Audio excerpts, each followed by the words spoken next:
Lep pozdrav na novinarski konferenci po tretji seji vlade. Predsednik vlade bo predstavil izsledke primopredajnih zapisnikov in pa predstavil še nekatere druge teme, ki so bile danes na seji vlade. Prosim, gospod predsednik. Lep pozdrav vsem skupaj. Vlada se je danes med drugim seznanila tudi s poročili posamičnih resorjev, ministrice in ministrov o primopredaji.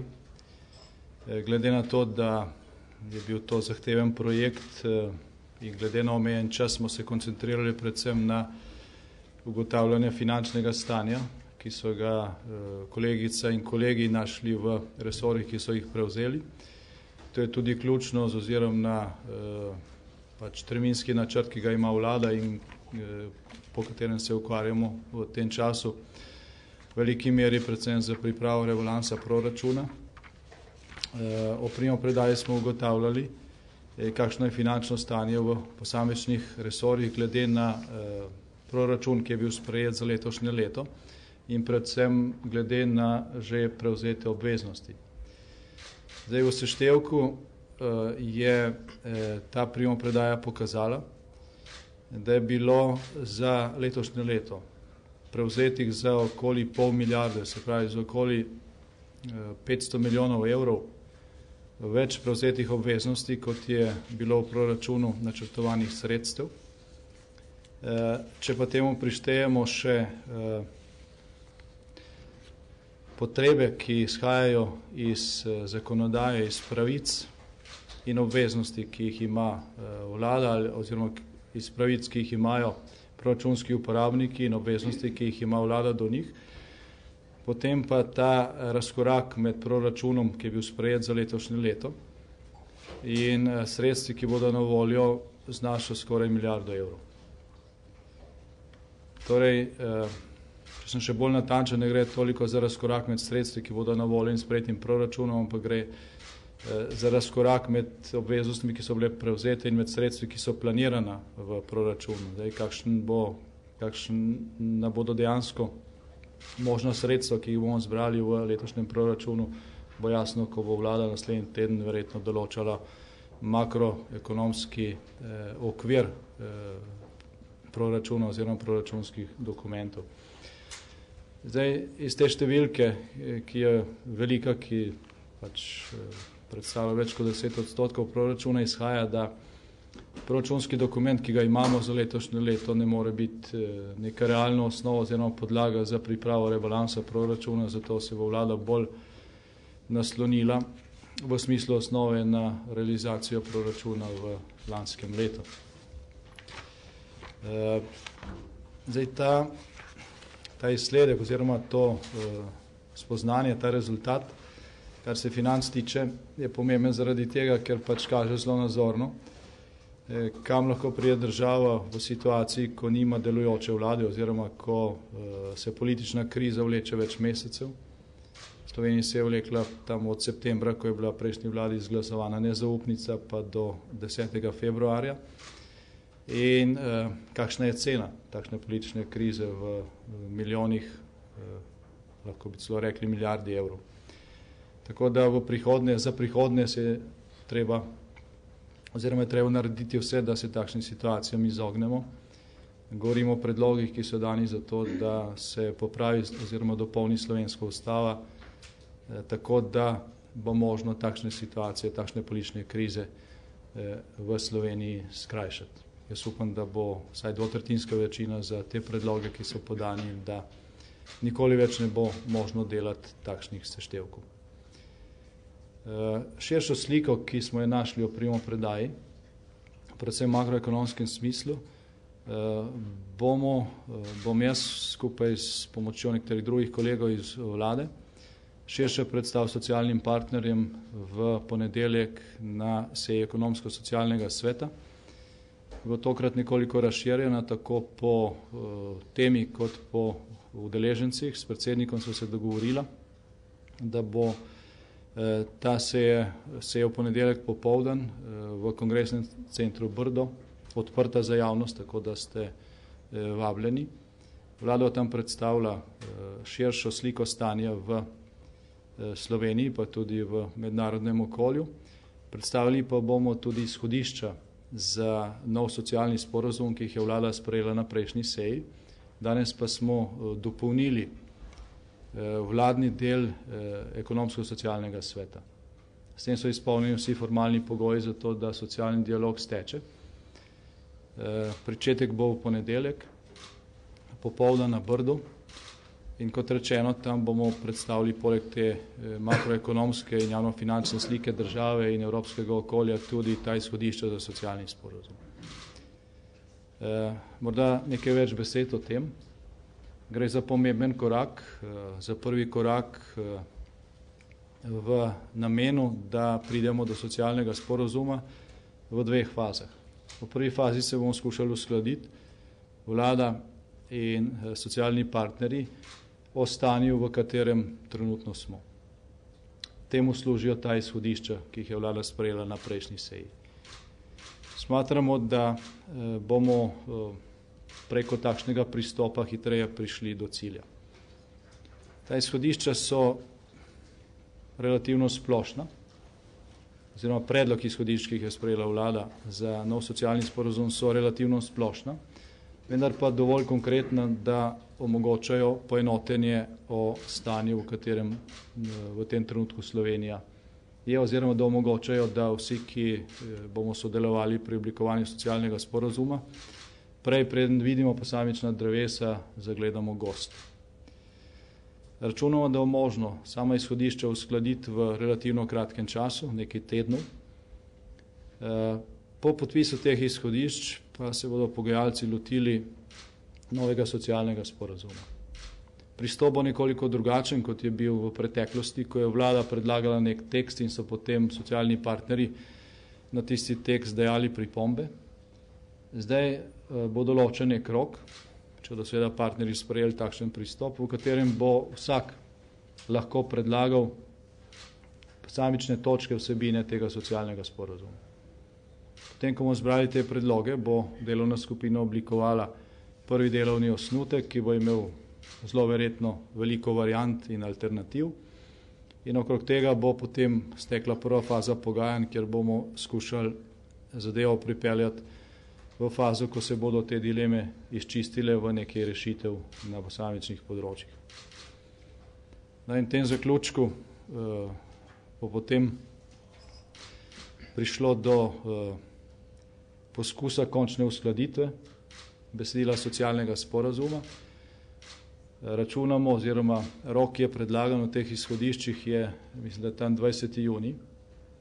Ambicija je, da zaključimo pogajanje in tudi podpišemo oziroma sklenemo nov socialni sporazum prej, preden poteče rok veljavnosti interventnega zakona, s katerim so pač določene aktivnosti, ko gre za javne finance, zamrznjene.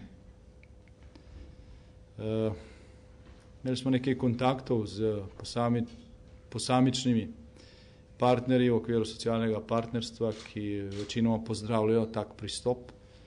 Kakšen bo končni odziv, bomo videli v ponedeljek. Poudarjam pa še enkrat, da vlada s tem misli resno.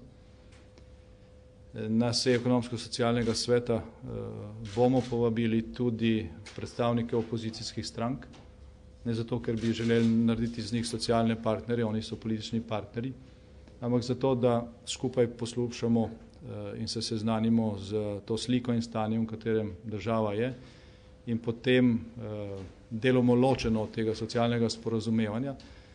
Skušamo tudi na političnem polju doseči dogovor o ključnih korakih, ki jih mora Slovenija narediti, zato da najprej izide iz krize, potem pa tudi, da se strukturno prilagodi spremembam, ki jih zahteva čas. Toliko na kratko, nekatere druge teme, ki so bile obravnavane na vladi, bodo predstavili moji kolegi, če so kakšno vprašanje. Hvala lepa, nekaj vprašanj bomo vzeli. Prosim, temle na koncu. Erika Pečnik, POP TV, dve vprašanje imam. Prvo se nanaša čisto tehnično na ESS. Ali to pomeni, da bodo zdaj seje ESS vedno na Brdu, ali je to samo prvič in če bodo vedno, zakaj? Zakaj ne na Gregorčičevi? Drugo pa, ali lahko kaj poveste o tem, kar ste dejali včeraj, da oktobra ne bo več plač za učitelje? Hvala. No, odgovor na prvo vprašanje je ne. Na Brdo gremo zaradi tega, ker bo tokrat nekoliko razširjena sestava, bo več vabljenih tudi, ko gre za javnost. Poleg tega je tam vsa potrebna tehnika zaradi teh predstavitev. Drugače pa redno delo potekalo na Gregorčičevi, tako kot doslej. Glede tega manjka sredstev, sem deloma že prej odgovoril. Zdaj skoraj milijarda evrov, ki manjka, če bi izpolnili vse tisto, kar piše v zakonodaji in kar so že prevzete obveznosti za letošnje leto, glede na proračun, ki je bil sprejet. Seveda, če jo razdelimo na posamične sektorje, pač zajame plače učiteljev, ne, ki jih ni v Ministrstvu za šolstvo za, bom rekel, zadnjo četrtino leta ali pa za dober del zadnje četrtine leta, manjka denar za plače policistov, ni planiran, manjkajo sredstva za plačilo obresti, za kredite, manjkajo sredstva za, in to velika sredstva, več kot 100 milijonov za socialne transfere, manjkajo sredstva oziroma niso načrtovana sredstva za obveznosti, ki jih je lansko leto država prevzela za železnice, manjkajo sredstva za mednarodne članarine, ki niso bile plačane ponekod že nekaj let, recimo za OZN in tako dalje. Skratka, gre za situacijo, s katero se soočamo in ki bi, če ne reagiramo, ne, če ne spremenimo zakonodaje, če ne racionaliziramo funkcioniranje države, pripeljala do tega, da pač zadnje mesece tega leta enostavno ne bo denarja za plače. V tistih resorjih, kjer je masa teh sredstev, ki manjka večja, problem večji, tam, kjer so bolj realno načrtovali, bil problem manjši, ampak večina resorjev, kjer je večje število zaposlenih, ima ta problem. Enostavno ni planiranih dovolj sredstev za plače za tolikšno število zaposlenih.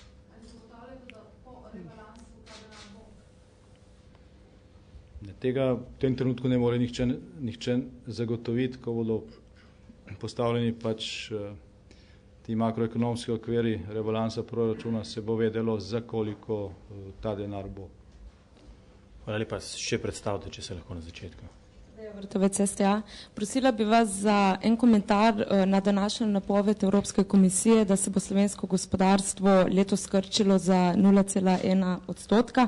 In če lahko še vaša ocena, je to realističen scenarij, bi lahko bilo v koncu leta boljše, slabše in kaj bo država storila ali mora storiti, da bi bilo boljše od napovedi? Vladni urad za makroekonomske analize in razvoj načrtuje oziroma dela pomladansko poročilo, ki bo podlaga za ta makrookvir za rebalans. Mislim, da bo končano v nekaj dneh oziroma naslednji teden. Ocena gospodarske rasti mislim, da bo podobna, ne vem kakšna bo, ampak mislim, da bo glede na vse kazalce podobna, kot je ta napoved Evropske komisije. In sedaj iz tega bomo morali izhajati pri pripravi rebalansa proračuna, kar praktično rečeno pomeni, da bo sredstev, ki jih lahko pričakujemo v proračun, še manj, kot pa se je načrtovalo takrat, ko je bil proračun za letošnje leto, ki ni realen sprejeman, pa že tukaj gre za velike škarje v višini skoraj milijarde evrov. Zdaj, kako ravnati, da bo situacija drugo leto boljša? Tako, da pač izpolnimo program, ki ga ima vlada oziroma ki ga ima koalicija. Nujno je potrebno racionalizirati funkcioniranje države. Dr. Pličanič, minister za pravosodje in javno upravo, bo kasneje predstavil izhodišča oziroma ključno vsebino zakona o državni upravi, ki ga je vlada tudi danes obravnavala. Šlo je za, recimo temu, drugo fazo racionalizacije, potem ko smo zmanjšali število ministrstev. Zdaj grejo napori v to smer, da se bistveno zmanjša tudi število vseh drugih državnih in paradržavnih organov in institucij in se na ta način racionalizira funkcioniranje države.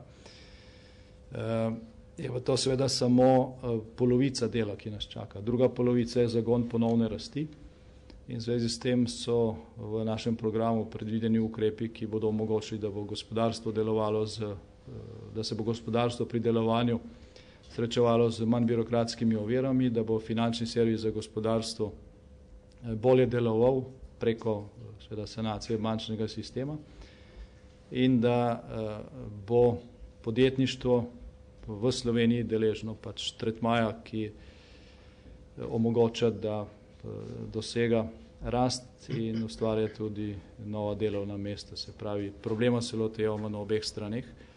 Vemo, da samo z zatiskanjem pasu ne bomo išli iz krize. Treba je ponovno zagnati tudi rast in to je ravno zaradi te zahteve je naloga, ki je pred vlado, tako kompleksna. Ne. Treba je delovati v obeh smereh, v pogojih, ki so oteženi zaradi javnofinančne situacije, o kateri sem prej govoril. Še eno vprašanje?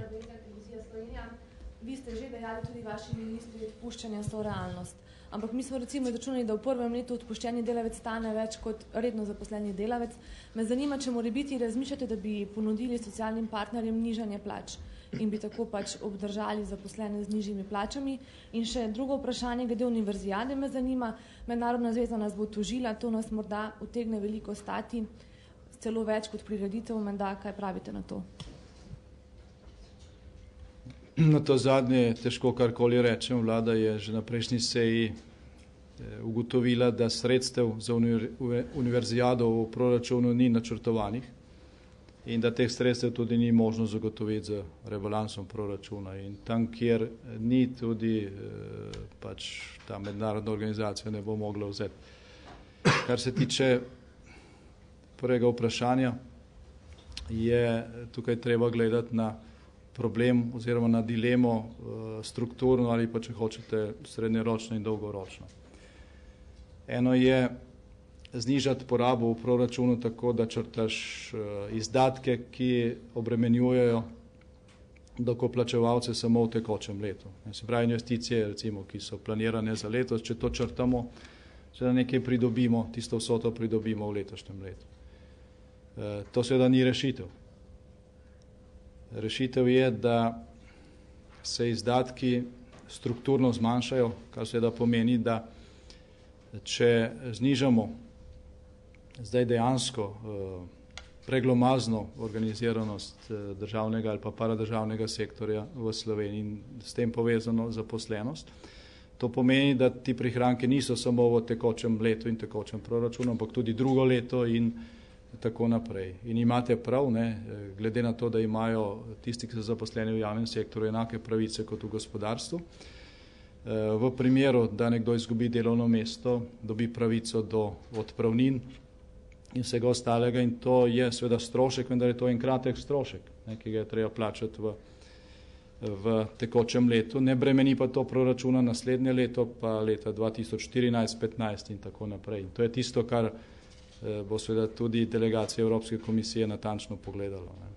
Eno je primanjkljaj, drugo je strukturni primanjkljaj in nič ne bomo dosegli, če nižamo tekoči primanjkljaj, treba je zmanjšati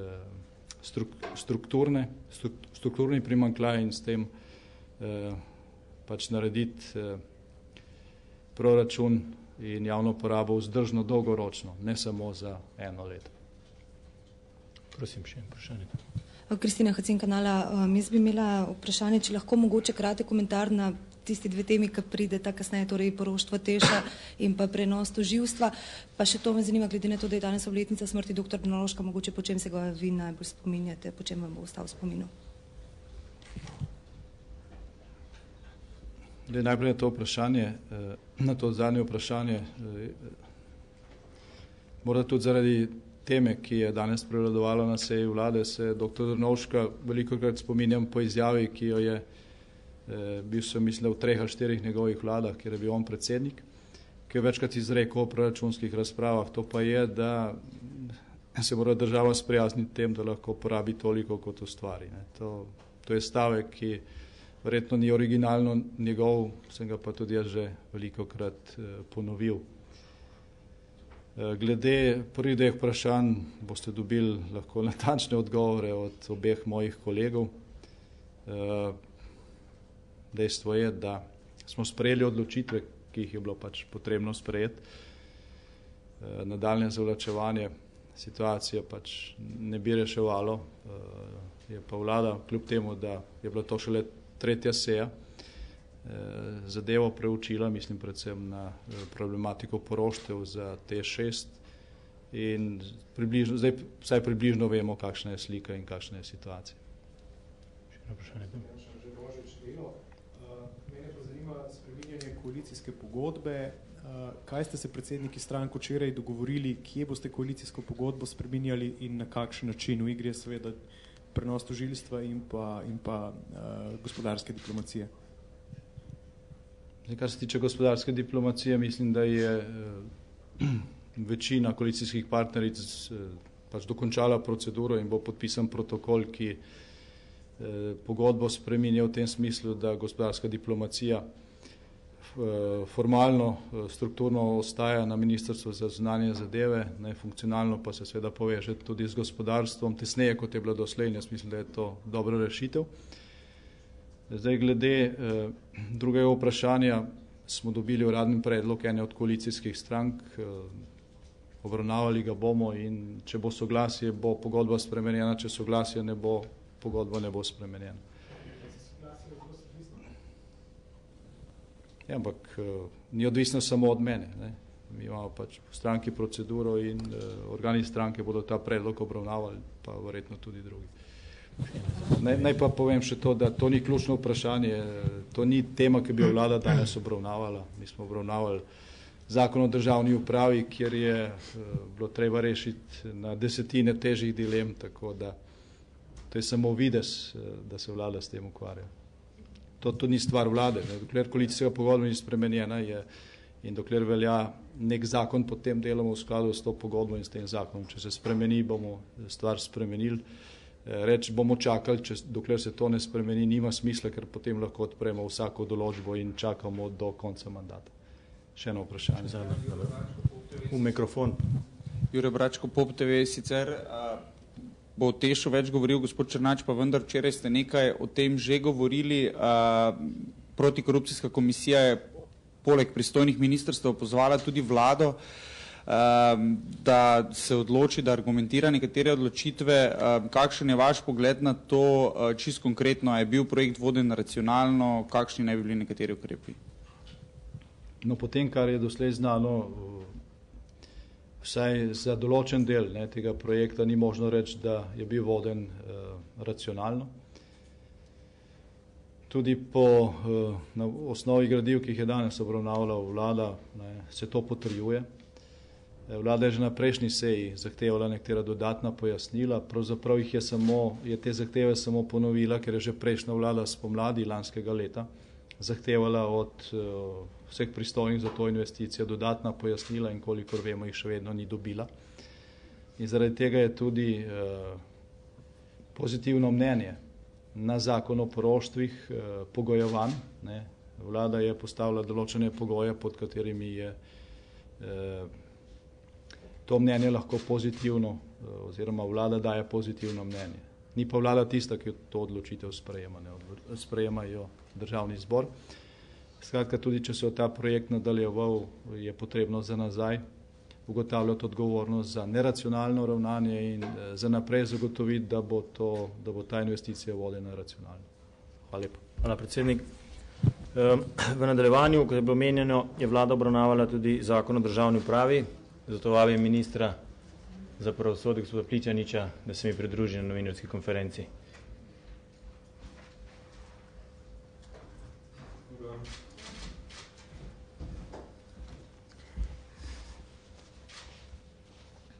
Kar predstavite. Ja, ko so že slišali, je vlada danes sprejela zakon o državni upravi. Ta operacionalizira zakon o vladi, prenaša pravzaprav vsebine zakona o vladi, to je določitev novih ministrstev in njihovih delovnih področij v ta zakon o državni upravi, ki je sicer zakon, v katerem se ta vprašanja urejajo. To To je v zvezi z zakonom o državni upravi na kratko. Hkrati pa vlada sprejela tudi izhodišča za nadaljno reorganizacijo oziroma racionalizacijo širšega javnega sektorja, zlasti ko gre za tako imenovane paradržavne organizacije, razne sklade, agencije in podobno. Boste odgovarjali zdaj na vprašanje? Seveda. Dobro, zmenjeno. Prosim.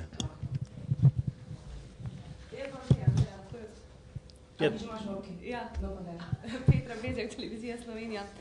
Gospod minister, mene zanima, reorganizacija uradov in to, katere boste ukinili. Zanima me potem združevanje ministrstev, kaj s tistimi službami, ki se podvajajo, kadrovske, pravne odnose z javnostmi, boste odpuščali? Ja, najprej to drugo vprašanje.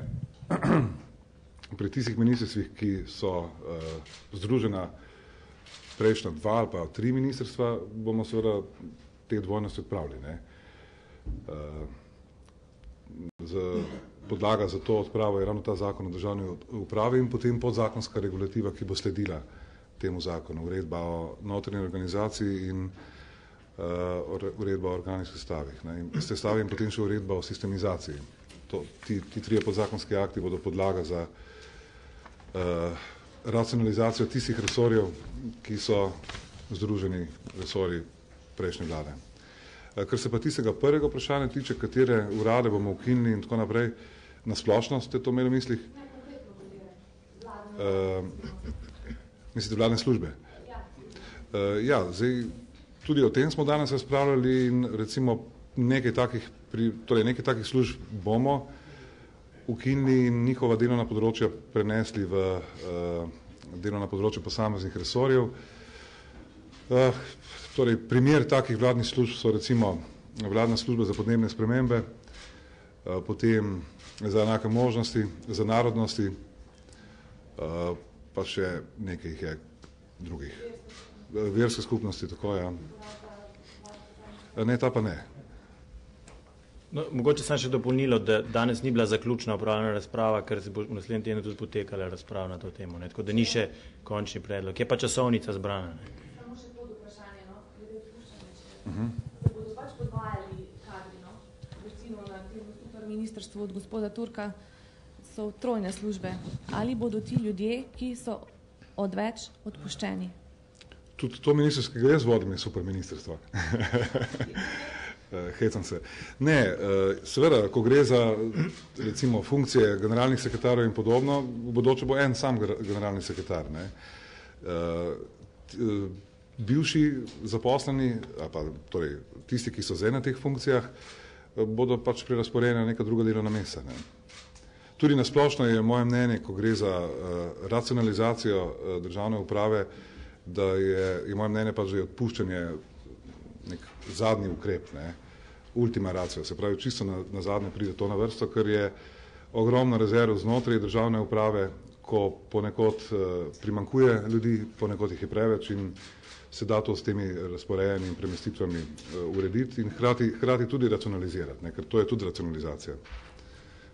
Prosim, temne vprašanje. Vera Lajdiš, Pop TV, torej pravite, razprava še ni končana glede tega, pa vendarle, kaj ste danes dorekli glede vašega predloga spremembe koalicijske pogodbe, kje bo pozicionirano tožilstvo, kakšne so mnenja ostalih koalicijskih partnerjev, ste prišli do kakšnega konsenza?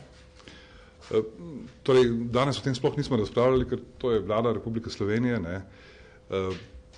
Ko gre pa za spreminjanje koalicijske pogodbe, se pa o tem pogovarjajo predsedniki strank, ki tvorijo to koalicijo, ne. Tako da o tem nismo razpravljali, razen v tistem delu, ko smo se pogovarjali o tem, katere pristojnosti so tiste, ki so povezane z državnim tožilstvom, ker te so namreč nekoliko širše od teh, ki so zapisane v tej dikciji, ki je v zakonu o vladi, in smo se zmenili, da torej tisti resor, ki bo to prevzel, če bo to MNZ, tako kot je predvideno zakon o vladi, bo prevzel v celoti vse pristojnosti, ki jih ima izvršilna veja, zdaj je to ministrstvo za pravosodje, ne, v razmerju do tožilstva. Recimo te druge pristojnosti, ki jih zakon o vladi posebej ne omenja, so povezane recimo z izobraževanjem tožilcev, mednarodno pravno pomočjo in tako naprej. To so taka, bolj tehnična vprašanja. Torej, dogovor je, da če se seli tožilstvo, ne, oziroma pristojnosti v razmerju do tožilstva, ne se seli v celoti. In če bo pač, če ta predlog moj, ki ga je včeraj stranka DLGV podprla, v okviru koalicije ne bo sprejet, bo pač Ministrstvo za notranje zadeve v celoti pristojno za vsa vprašanja povezane z državnim tožilstvom. Če vas prav razumem, ste bliže temu, da vse prevzame notranje ministrstvo? Ne, jaz sem ves čas bliže temu, da to ostane na Ministrstvu za pravosodje. Kot rečeno, odločitev o tem ni v pristojnosti ne moji, ne vlade. Ne. Že, prosim. Že Božič delo, ampak po zakonu o državni upravi pa zaenkrat tožilstvo ostaja torej pod notranjimi zadevami. Tako je. Kot je lepo predsednik vlade prepovedal, zakon o vladi je zakon, vsi smo zavezani spoštovati ta zakon. Ta zakon je pristojnost umestil na resor notranjih zadev in določil rok, v katerem je treba potem posamezne naloge iz te pristojnosti prenesti, pomeni z zakonom, ravno zakonom o državni upravi, in potem podzakonsko regulativo na ta isti resor. Ne? In to smo naredili. Če se bo vmes sprejela drugačna odločitev, bomo potem to vrnili nazaj. Ne? Torej, jaz sem vedno optimist. Erika. Glede odpuščanja ste povedali, kaj pa glede zaposlovanja? Vaš predlog je bil, da se ne bi smelo več dodatno zaposlovati z izjemo ministerskih ožjih sodelavcev ministrov. Zanima me, če lahko poveste kaj več o tem in tudi kaj, če bo prišlo recimo do odpiranja novih enot v vrtcih, kar je uvedla predprejšnja Janševa vlada. Se pravi, v tem primeru se tudi ne bo smelo več zaposlovati, če se bo odprl nov vrtec in bodo potrebne nove vzgojiteljice. Hvala. Najprej ne povem, da o tem vprašanju nismo danes razpravljali, ravno zato, ker smo ocenili, da je treba bolj celovito razmisliti, kako urediti to vprašanje novega zaposlovanja ne samo v državni upravi, ampak v širšem javnem sektorju. Tako da vam ne moram nič o tem povedati, ker nismo o tem govorili danes. Ne. Ta moj predlog se je nanašal samo na državno upravo, na zaposlovanje v državni upravi. Ugotovili pa smo, da je treba to vprašanje bolj celovito urediti. Se pravi, ne samo v državni upravi, ampak v razmerju do celotnega javnega sektorja. Recimo ravno vrtci in podobne dejavnosti sodijo v ta širši javni sektor. Ne? Zdravstvo, šolstvo in tako naprej. Prosim. Kristina Hacinkanala, glede tožilstva me zanima, dokler v zakonu o državni upravi ni sprejeto do državne zbora, nekako traja neko prehodno obdobje. Velja nov zakon o vladi, star zakon o državni upravi in tožilstvo nekako, kot je včeraj rekel minister Gorenak, upravlja le neke tekoče posle oziroma se vidva usklajujeta. Kako dejansko poteka delo tožilstva trenutno? Ne, lejte, tožilstvo ne upravlja nobenih tekočih poslov, tožilstvo upravlja svoje pristojnosti v celoti. Morate se zavedati tega, da izvršilna veja, ne glede na to, kateri resor to je, ima neke omejene pristojnosti do tožilstva. Ne? In te se nanašajo na pripravo zakonodaje in tako naprej. Ne? Tako da tožilstvo normalno funkcionira. Ko pa gre za izvajanje pristojnosti izvršilne veje, torej ministrstva, enega, drugega, katerega koli, v razmerju do državnega tožilstva, sva pa za gospodom Gorenakom se dogovorila za en protokol o tem, kako se bo ta pristojnost izvajala v prehodnem obdobju, torej do sprejema zakona o državni upravi, ne, v parlamentu.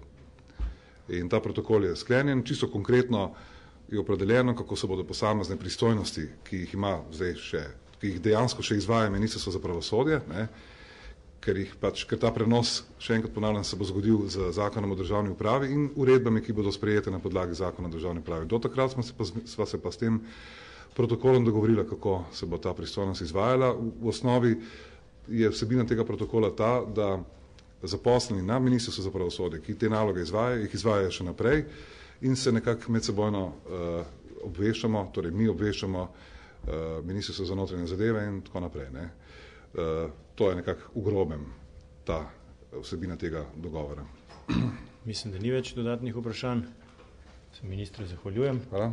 In vam in gospoda Černača, da predstavi sklepe vlade v zvezi z poroštvom Termoelektrarne Šoštanj. En lep dobrodan vsem tudi z moje strani. Vlada je danes na podlagi vloženega zakona o poroštvu za TEŠ 6, ki ga je v parlamentarno proceduro vložil poslanec Srečko Meh, obravnavala tudi celovito informacijo v zvezi s tem projektom. V tem okviru se je vlada seznanila z številnimi odločitvami, ki so bile v preteklosti sprejete na ravni posameznih ministrstev in na ravni vlad. Tako da danes lahko povemo, da po vsebini o tem projektu ni več mogoče odločati. Po vsebini je bil čas za odločanje mogoče še tam nekje v letu 2009. Danes pa smo na točki, ko smo imeli pri odločanju pred sabo dve ne najbolj optimalni možnosti in potrebno se je bilo odločiti za najmanj slabo od teh dveh možnosti. Državno poroštvo, ki je v tem zakonu, ki ga je vložil poslanec gospod Meh, predvideno, seveda zagotavlja znižanje stroškov za dokončanje projekta, pomeni cenejše vire financiranja in je v tem smislu racionalnejša rešitev, kot v primeru, da tega poroštva ne bi bilo.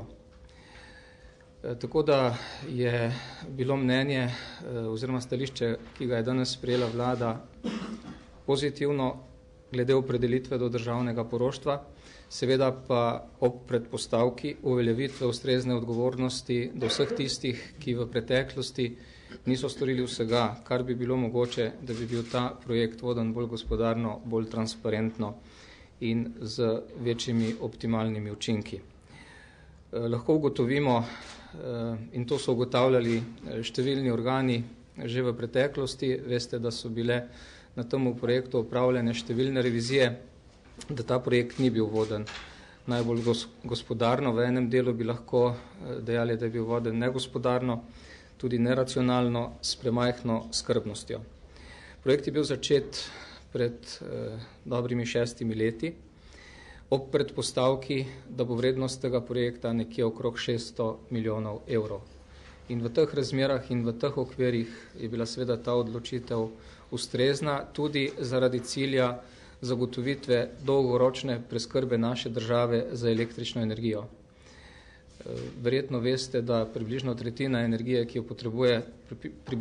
električne energije, ki jo potrebuje Slovenija, prihaja iz Šoštanja, da sta bloka 4 in 5 zastarela, tehnološko neustrezna in izgradnja novega bloka je bila torej utemeljena tako iz okoljevarstvenih kot tudi iz naslova stroškovnih vidikov.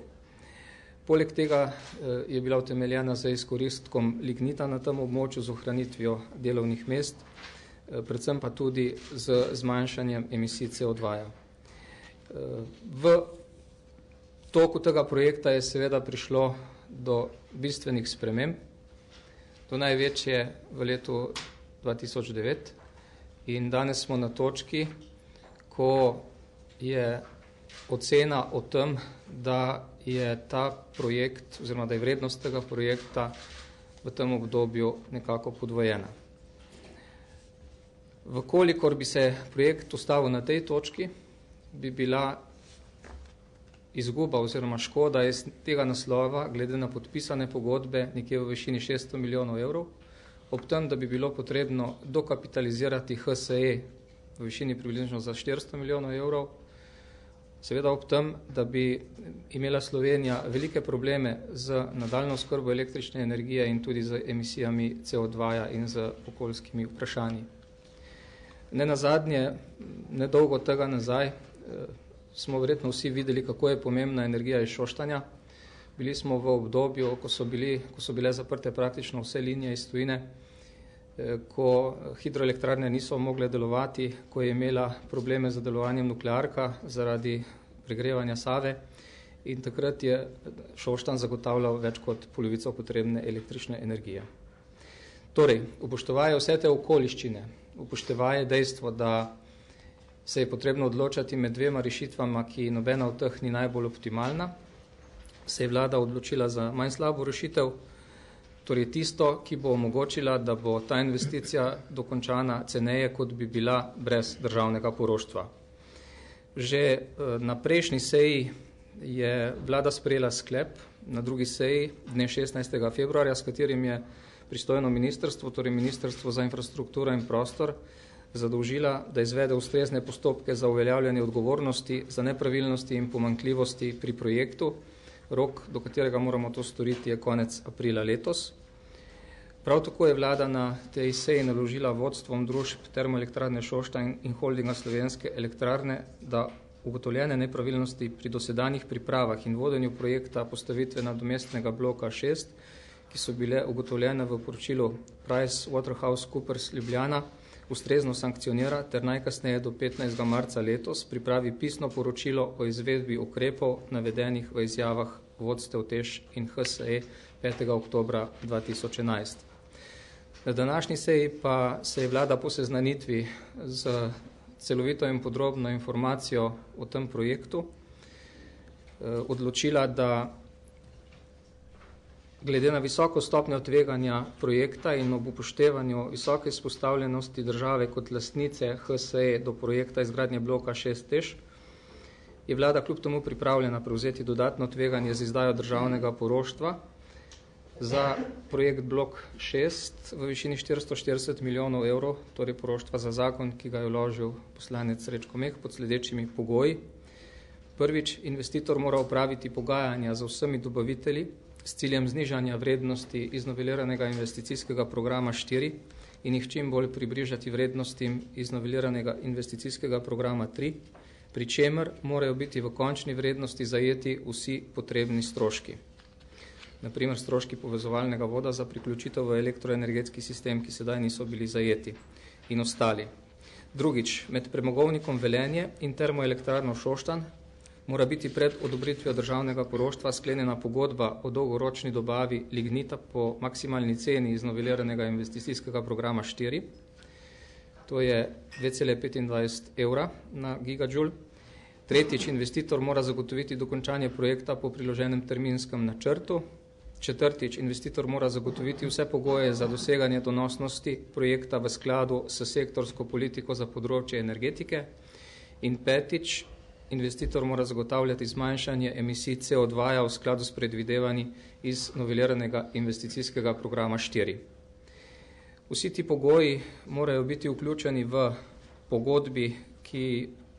pogodbi med Republiko Slovenijo in TEŠ, ki mora biti sklenjena pred odobritvijo državnega poroštva. Hvala lepa. Zdaj čas za vprašanje. Jure, mikrofon. Jure Bračko, POP TV. Zdaj, torej, v bistvu, kdaj oziroma kako naj bi bila sklenjena ta pogodba med poslovodstvom in Republiko Slovenijo in ali bo ta pogodba tudi pogoj, da bo kasneje ta zakon o poroštvu še v državnem zboru skozi? Ne, zakon je v parlamentarno proceduro, kot veste, vložen.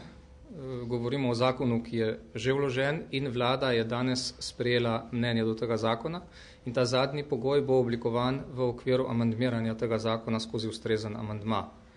V tem umestnem času bo seveda moralo priti do sklenitve te pogodbe, vkolikor bo pogodba sklenjena in se strani investitorja, torej termoelektrarne Šoštanj, tudi podpisana, potem je s tem izpolnjen pogoj za odločanje o državnem poroštvu v državnem zboru. Še mogoče to, jasno ste rekli, projekt je bil voden ne najbolj racionalno. A ste se danes na seji kaj pogovarjali z gospodom Žerjavom, kakšen je njegov pogled na to in kakšen je vaš pogled na to, glede na to, da je gospod Rotnik kandidiral na njegovi listi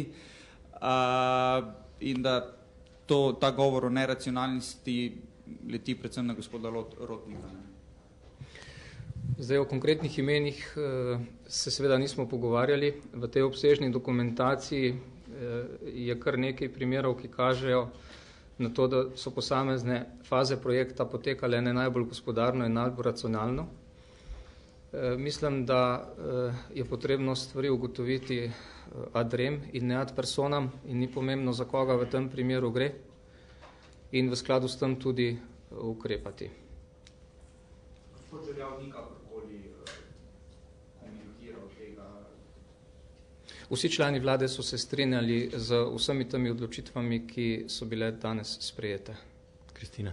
Kristina Kacin, kanala. Protikorupcijska komisija je bila v svojem umestnem poročilu precej ostra do vseh vlad od leta 2007 dalje, da bi vlade lahko ukrepale, če bi želele, da se pravzaprav niti politika sama ni želela nekako opredeliti in pozvala je tako vlado kot AUKN, da pač lahko glede vseh nepravilnosti ukrepa tudi sedaj.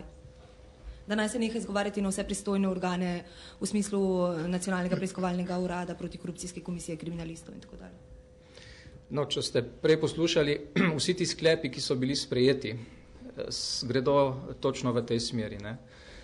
Komisija za preprečevanje korupcije je v teh svojih ugotovitvah nanizala vrsto argumentov, ki govorijo o tem, da je potrebno na eni strani zagotoviti nadaljne vodenje in dokončanje tega projekta s pomočjo neke nove neodvisne ekipe strokovnjakov, ki ima izkušnje na takih projektih in ki niso na tak ali drugačen način v narekovaju okuženi za dosedanjimi aktivnostmi. Tu mislim, da je eden temeljnih pogojev, da bodo lahko resnični sklepi, ki jih je danes vlada sprejela. In druga ugotovitev Komisije za preprečevanje korupcije, ki se nanaša predvsem na leto 2009 in na neaktivnost takratne vlade v letu 2009, pa govori o tem, da mora vlada seveda odgovorno sprejemati odločitve o takem projektu, kot je TEŠ 6 še posebej, da ne bi prihajalo po nepotrebnem do dodatnih škod na tem projektu. In do dodatnih škod v danih okoliščinah bi prišlo, vkolikor za ta projekt ne bi bilo odobreno državno poroštvo. Kajti investicija bi tekla, našli bi se verjetno drugi načini zavarovanja, ki pa bi bili nekaj 10 milijonov evrov dražji. Tako da je upoštevaje vse okoliščine in trenutek, v katerem odločamo, ko po vsebini, kot sem povedal na začetku, ne moramo več ustaviti tega projekta brez enormne škode za javne finance in podjetja, na katerih temelji energetska oskrba Slovenije, je edina logična odločitev, ki je bila sprejeta na eni strani zavarovanje tudi interesov davkoplačevalcev, če hočete zagotovitev dolgoročne oskrbe z električno energijo v naši državi in seveda na tretji strani preko sprememb zagotovitev dokončanja tega projekta v drugačnih okvirih, kot so ga nekateri predvideli z aktivnostmi v preteklosti. Tako da vse tisto, kar je bilo ugotovljeno se strani Komisije za preprečevanje korupcije, mislim, da je bilo upoštevano v odločitvah, ki jih je sprejela vlada na drugi seji 16. februarja in danes. Samo mikrofon, če že. Mogoče sem to, rekli ste, tudi zavarovanje interesov davkoplačevalcev.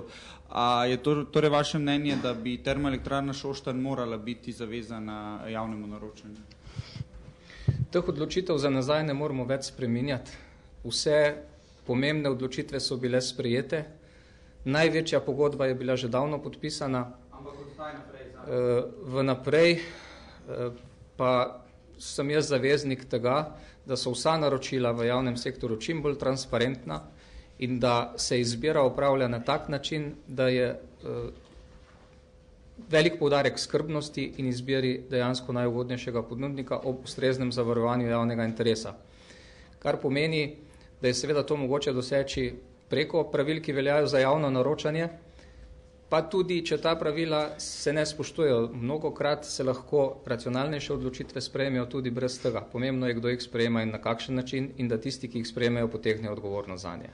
Torej zdali ne, ker je termoelektrarna Šoštanj v 100% lasti holdinga in države, zdali ne, ali bi morali biti zavezani javnemu naročanju?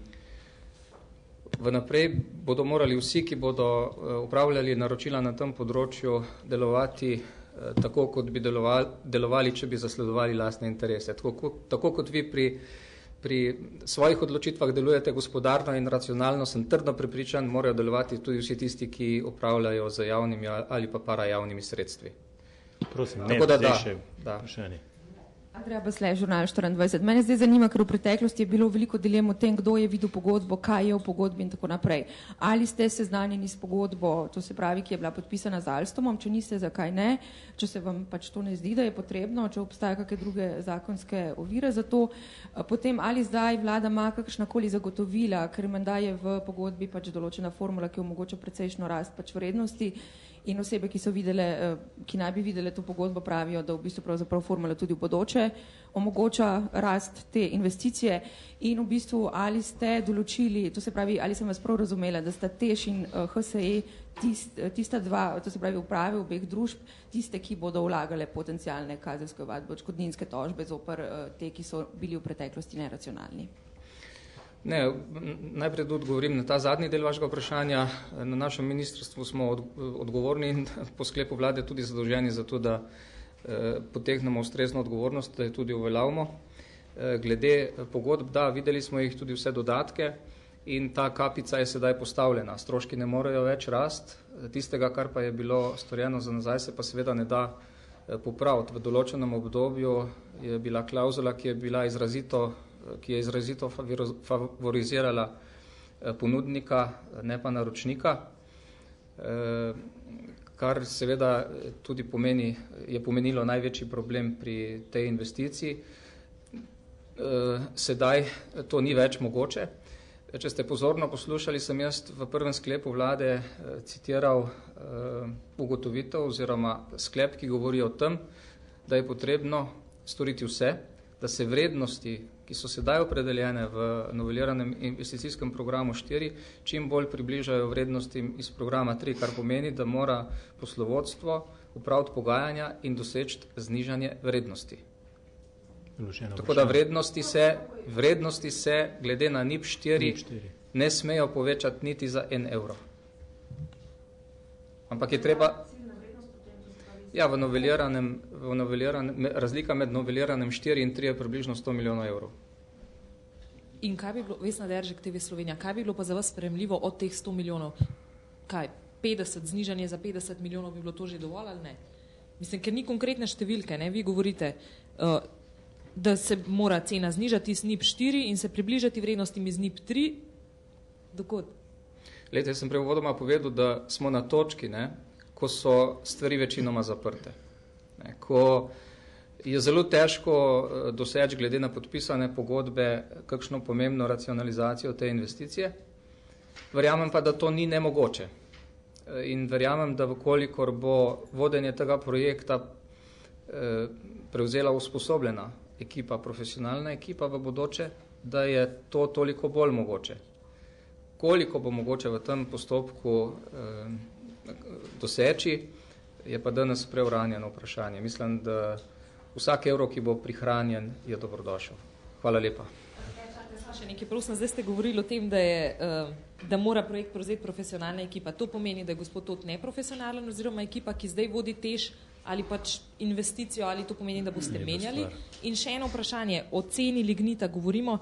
Tu piše, da je cilj 2,25 evrov na gigajoule. Vemo, da lani je bila ta cena 2,57. Se vam zdi to realno? To je zelo oster pogoj. Tukaj imate prav. Vendar je pogoj, ki ga je potrebno izpolniti. Vkolikor ne bi se uveljavilo državno poroštvo. Jaz mislim, da se je pač potrebno potruditi in pridati do tega cilja.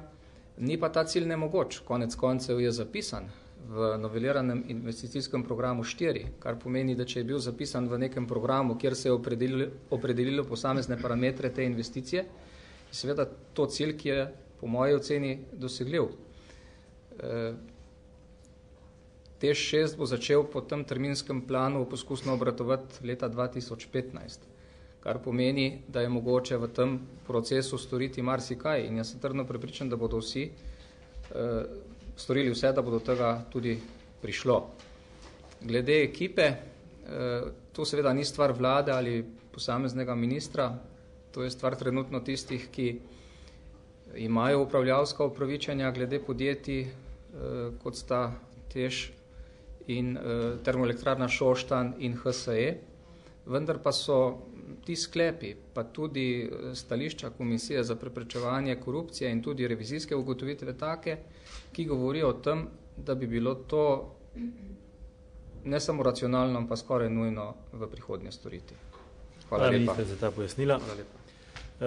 Predal bi mogoče samo še 2 kadrovski zadevi, mogoče mečkem za pomiritev strasti. Prvo, imenovan je bil generalni direktor obveščevalno-varnostne službe na Ministrstvu za obrambo, in sicer gospod Boštjan Perne. Za svoje dosedanje delo je prejel v misijah več odlikovanj, med drugim tudi bronasto in srebrno medaljo Slovenske vojske in bronasto medaljo generala Maistra. Hkrati je bil razrešen tudi magister Aloj Štajner, načelnik generalštaba Slovenske vojske, in na njegovo mesto imenovan magister Dobran Božič. Ostale kadrovske zadeve so v mapcah, če pa še kakšno vprašanje. Zakaj izmenjava gospoda Štarja? Odločitev ministra za obrambo. Predlagam, da se obrnete na ministrstvo za obrambo. Še kakšno vprašanje? Samo o zakonu o državni spravi. Ste vi to danes Mikrofon, prosim. Prosim. Ste vi to danes že poslali državnemu zboru ali ste samo obravnavali? Ni še poslano v državni zbor, naj bi pa bilo na marčevski seji. Malce drugače pa samo za... No, potem velja gospoda Pličaničeva beseda, seveda. Ne, piše v gradivu, da je vlada obravnavala, on pa je rekel, da je bil zakon sprejet. To pomeni kaj, če ga je obravnavala, da ga bo še obravnavala in se mora biti spremeni zadeva glede tožilstva. Zdaj, kar se tiče samih določil, kaj spada pod samo ministrstvo, je bil predlog sprejet in ni bilo nikakršnih nasprotovanj. Zdaj, drugo vprašanje je pa vprašanje reorganizacije, to pa spada v drugi del, širši del spreminjanja zakona o državni upravi. Kar se tiče teh stvari, kaj spada pod posamezno ministrstvo, to je bilo danes sprejeto. Ja. Videno tudi združevanje agencij AZN, ATVP, UVK? To je del tiste širše razprave, ki ima, mislim, da rok do konca junija. Še kakšno vprašanje? Če ne, se zahvaljujem za udeležbo in vas lepo pozdravljam.